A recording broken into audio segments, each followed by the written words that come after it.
পৃথিবীতে অফিসিয়ালি দাজ্জালের আত্মপ্রকাশ হতে যাচ্ছে। ইসরায়েলকে অনেকেই বাপ বা খোদা ডাকা শুরু করেছে। এই যুদ্ধের পর ইসরায়েল বা ইহুদিবাদ পৃথিবীর নিয়ন্ত্রণ নিজের কাছে নিয়ে নিবে। আমেরিকাকে আর ঢাল হিসেবে ব্যবহার করতে হবে না। এর মাধ্যমে আরো একটি বিষয় সুনিশ্চিত যে গজওয়াতুল হিন্দ ও সন্নিকটে, যেখানে মুসলিমদের বিজয় হবে, তবে 1/3 মুসলমান এতে শহীদ হবেন। ভারত, বাংলাদেশ, পাকিস্তান ও আফগানিস্তান মিলে প্রায় 100 কোটি মুসলমান আছে। 1/3 মানে 33 কোটি। শহীদের তালিকায় হয়তো আপনি, আমি, আমাদের পরিবার, আত্মীয় স্বজন অনেকেই থাকবে। নিজের ইমানকে শক্তিশালী করুন, মানসিকভাবে প্রস্তুত হন কঠিন সময়ে। ট্রাম্প তার অধীনস্থদের উপর ক্ষুব্ধ, কারণ ইরানের বিরুদ্ধে তার যুদ্ধ পরিকল্পনা অনুযায়ী সফল হয়নি। খামেনি শহীদ হওয়ার পরপরই এই যুদ্ধ থেমে যাওয়ার কথা ছিল, কিন্তু উল্টো পরবর্তীতে ইরান তারা আক্রমণে আরো পাগল হয়ে উঠেছে। দেখা যাচ্ছে যে এখনো অনেক ইরানি অস্ত্রের মজুদ রয়েছে, যার সম্পর্কে মার্কিন যুক্তরাষ্ট্রের কোনো ধারণাই ছিল না। ব্যাপারটি অটোমেটিক আমেরিকানদের চিন্তা ভাবনা ভেঙে ধূলিসাৎ করে দিয়েছে। ইসরায়েল দীর্ঘদিন ধরে ইরানের সাথে লড়াই করার জন্য আমেরিকাকে প্রভাবিত করে আসছে, কিন্তু যুদ্ধের পরিস্থিতিতে শোনা যাচ্ছে নেতানিয়াহু এবং তার বন্ধুরা ইরানের পারমাণবিক অস্ত্র ও ক্ষেপণাস্ত্রের ভয়ে জার্মানিতে পালিয়ে গিয়েছে, যা ট্রাম্প মেনে নিতে পারছে না। ইরানের পক্ষ থেকে দাবি করা হয়েছে যে তাদের কাছে প্রায় 2,50,000 মিসাইল রয়েছে এবং তারা এমন একটি সিস্টেম তৈরি করেছে যার মাধ্যমে প্রতি ঘন্টায় 800টি মিসাইল উৎক্ষেপণ করা সম্ভব। তাদের বক্তব্য অনুযায়ী এই সক্ষমতা ভবিষ্যতে দীর্ঘমেয়াদী পরিস্থিতি মোকাবেলার জন্য প্রস্তুতির অংশ। বিষয়টি বর্তমানে আন্তর্জাতিক অঙ্গনে আলোচনার কেন্দ্রবিন্দুতে রয়েছে। ব্রেকিং: ইরানি সেনাবাহিনী জিজ্ঞাসাবাদের জন্য এই সামরিক কর্মকর্তা ইসমাইল কানিকে গ্রেফতার করেছে। বলা হচ্ছে যে ইসরায়েলি বিমান হামলায় শীর্ষ নেতা সহ 40 জন জেনারেল নিহত হওয়ার 10 মিনিট আগে তিনি ভবনটি ছেড়ে চলে গিয়েছিলেন। তাদের সন্দেহ তিনি ইসরায়েলি সেনাবাহিনীর কাছে নেতার অবস্থান প্রকাশ করেছিলেন। প্রিয় ভিউয়ার্স, আপনাদের সকলের কাছে আহ্বান, তথ্যটি বেশি বেশি শেয়ার করে সকলকে জানার সুযোগ করে দিবেন। ধন্যবাদ। ইরান ভেবেছিল মাটির গভীর বাংকার তাদের বাঁচাবে, কিন্তু তারা ভুলে গিয়েছিল আমেরিকা ইসরায়েলের হাতে তেহরানের একটি ডিজিটাল টুইন বা ভার্চুয়াল কপি আছে। No secret is safe.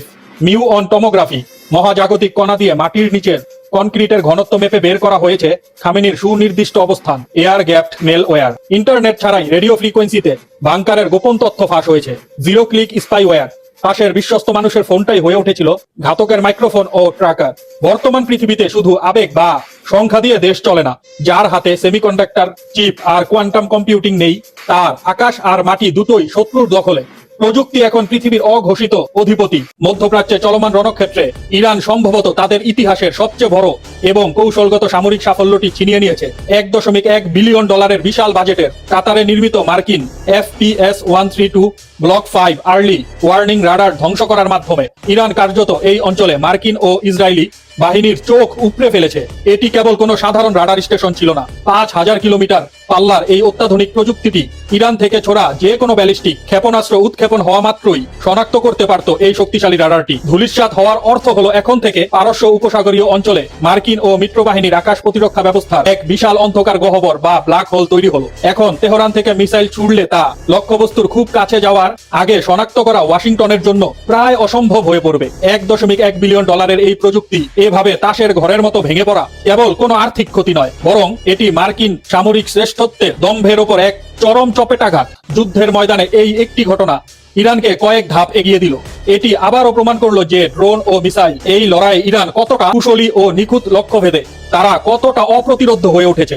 মধ্যপ্রাচ্যের বিলাসবহুল দেশগুলো কখনোই যুদ্ধের জন্য প্রস্তুত থাকে না। বিলাসবহুল জীবনযাপনে তারা অভ্যস্ত।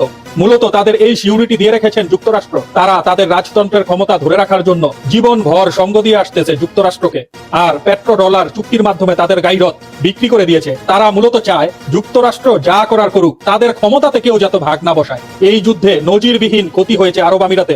আরব আমিরাত হলো বিশ্বের মানুষের কাছে স্বপ্নের শহর। দুবাইকে মূলত ডিজাইন করা হয়েছে সেইভাবে।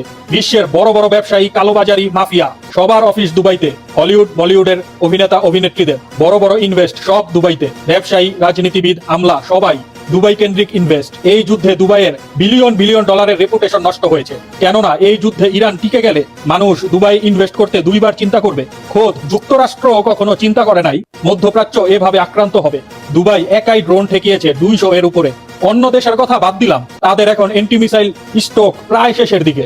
এই যুদ্ধ ইরান আর 7 দিন কন্টিনিউ করলে দেশগুলোর অবস্থা খারাপ হয়ে যাবে। ইরানের হারানোর কিছু নেই, কিন্তু অন্যান্য সব ধনী দেশের হারানোর আছে অনেক কিছু। অনতিবিলম্বে মধ্যপ্রাচ্যের দেশগুলো যুক্তরাষ্ট্রের সঙ্গে না বসলে তাদের জীবনযাপন তেজপাতা বানিয়ে ফেলবে ইরান।